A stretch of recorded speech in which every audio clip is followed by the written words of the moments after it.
اب کوئی بعد کا آدمی اس چیز کو منسوخ نہیں کر سکتا، اسے غلط ثابت کرنے کی کوشش کر سکتا ہے کہ تاریخی غلطی ہے، تاریخ یہ نہیں تھی، دن جمعے کا نہیں تھا، یہ بحث چل سکتی ہے، لیکن واقعہ منسوخ نہیں ہو سکتا، کیونکہ جب پاکستان معرض وجود میں آ گیا تو آ گیا۔ اسی لیے ایک حصہ تاریخ کا تو کسی قیمت پہ منسوخ ہوتا ہی نہیں ہے۔ دوسرا حصہ اخلاقی تعلیم کا ہے کہ جھوٹ مت بولو، چوری مت کرو، ہمیشہ سچائی سے کام لو، خدا کو ایک مانو، پڑوسی کا خیال رکھو۔ اب ظاہر ہے کہ یہ ایسی باتیں ہیں جو کبھی منسوخ نہیں ہوتی، ورنہ پھر اس میں یہی ہوگا کہ اخلاقی تعلیم میں جھوٹ مت بولو، اب اس کو منسوخ کریں تو کیا پھر اس کے بعد یہ وہی نازل ہوگی کہ اب جھوٹ بولنا چاہیے؟ اگر پہلے یہ ہو کہ پڑوسی کا خیال رکھو تو اب کیا یہ وہی نازل ہونا چاہیے کہ پڑوسی کو جوتے مارو؟ سیدھی سی بات ہے کہ اخلاقی تعلیم ہمیشہ رہتی ہے، اخلاقیات کبھی نہیں بدلا کرتی، سچ ہمیشہ سچ رہتا ہے، جھوٹ ہمیشہ جھوٹ رہتا ہے، سچ کی اچھائی کے بارے میں بات کی جاتی ہے، جھوٹ کی برائی کی بات کی جاتی ہے۔ اخلاقی تعلیم کبھی منسوخ ہوتی نہیں اور کبھی منسوخ ہو نہیں سکتی۔ تیسری قسم کی تعلیم کچھ ایسی رسوم کے بارے میں ہوتی ہیں اور ان کے بارے میں ان میں کچھ ترمیم ہو سکتی ہے واقعات کے اعتبار سے۔ مثلا اگر یہ ہو کہ بھئی اب آپ جب نماز پڑھتے ہیں تو اس کا طریقہ کار یہ ہے، ہو سکتا ہے کل کو یہ طریقہ کار بدل جائے۔ مثلا اگر آپ نے فرض کیجئے یہ کہا تھا کہ نماز پڑھنے سے پہلے ہمیشہ ٹھنڈے یخ پانی سے آپ وضو کریں، تو ظاہر ہے کہ گرم ممالک میں اس پہ عمل ہوگا۔ لیکن اگر خدا کا یہ پیغام پہنچتے پہنچتے اسی جگہ پہنچ جائے جہاں پہ برف ہی برف پڑی ہوتی ہے، 6 مہینے تک سورج غروب نہیں ہوتا، 6 مہینے تک طلوع نہیں ہوتا، چاروں طرف برف ہی برف ہے، تو وہاں پہ اگر آپ ٹھنڈے پانی سے وضو کروائیں گے تو آدمی کا کیا حشر ہو جائے گا؟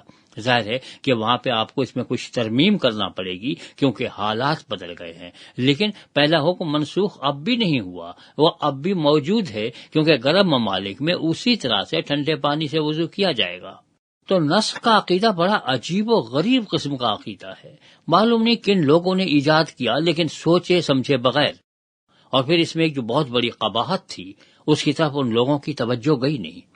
وہ یہ ہے کہ اگر یہ نسخ کوئی اور کرتا ہے، خدا کے کلام کو کوئی انسان آ کے منسوخ کر دیتا ہے، تو یہ انسان خدا سے بڑا ہو گیا، اور اگر خدا اپنے کلام کو خود منسوخ کرتا ہے، کبھی کچھ کہتا ہے اور کبھی کچھ کہتا ہے، تو ظاہر ہے کہ جس خدا کا اپنا کوئی اعتبار نہیں، اپنی باتیں بدلتا رہتا ہے، اس خدا کا اعتبار کرے گا کون؟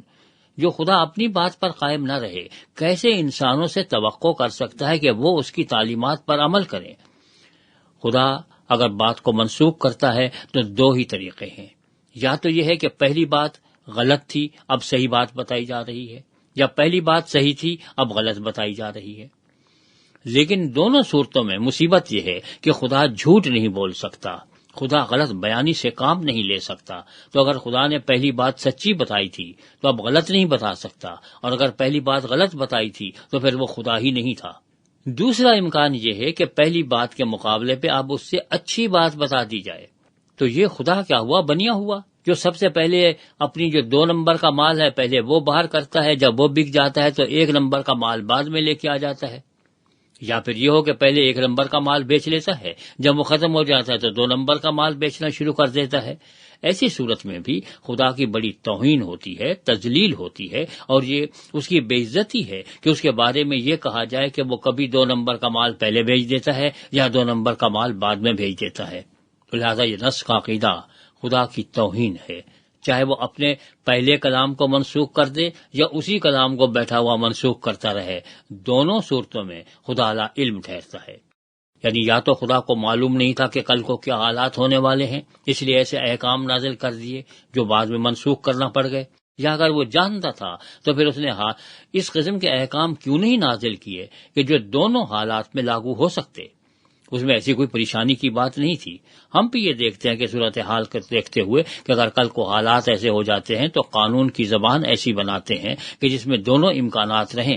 اگر خدا کو لا علم مانا جائے کہ اسے معلوم ہی نہیں تھا کہ کل کو کیا ہونے والا ہے، اور جب وہ کچھ ہو گیا تو بیچارے کو پہلا قول اپنا منسوخ کرنا پڑ گیا، تو لا علم خدا نہیں ہوا کرتا، کیونکہ وہ العلیم ذات ہے، وہ سب کچھ جاننے والی ہے، اسے معلوم ہے کہ کل کیا ہوگا، پرسوں کیا ہوگا، صدیوں بعد کیا ہوگا، لاکھوں برس بعد کیا ہوگا۔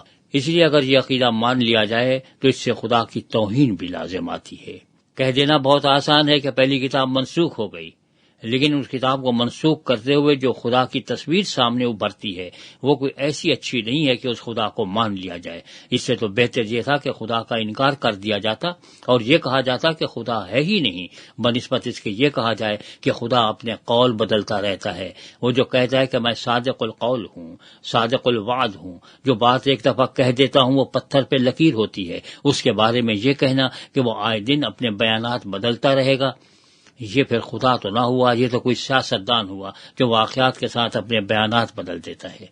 تو ہماری آپ سے گزارش یہ ہے کہ اس قسم کا عقیدہ مت اپنائیے جس سے خدا کی توہین لازم آتی ہو، جس سے خدا کی تذلیل ہوتی ہو، جس سے خدا کی بے عزتی ہوتی ہو، بلکہ خدا کی تعریف اور تمجید کیجیے اور ذکر کیجیے اس طرح سے کہ معلوم ہو کہ خدا کل اور آج اور پرسوں ہمیشہ تک وہی ایک ہی خدا ہے جو کبھی بدلتا نہیں۔ اسی طرح سے چونکہ خود نہیں بدلتا تو اس کا کلام بھی نہیں بدلتا۔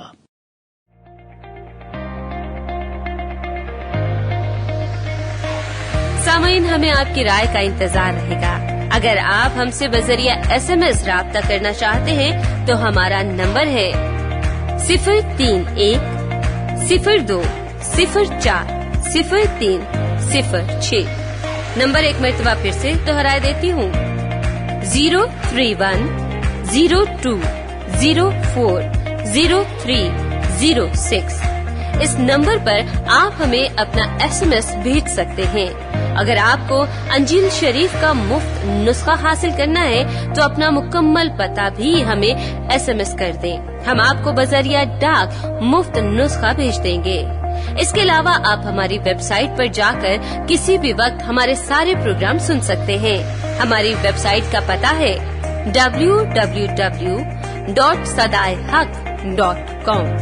ایک مرتبہ پھر سے بتا دیتی ہوں، ہماری ویب سائٹ کا پتہ ہے www.sadaiHaq.com۔ اب اپنی میزبان ندا حق کو اجازت دیجیے۔ انشاءاللہ اگلی دفعہ ایک نئے سوال اور اس کے جواب کے ساتھ آپ کی خدمت میں حاضر ہوں گے۔ خدا حافظ۔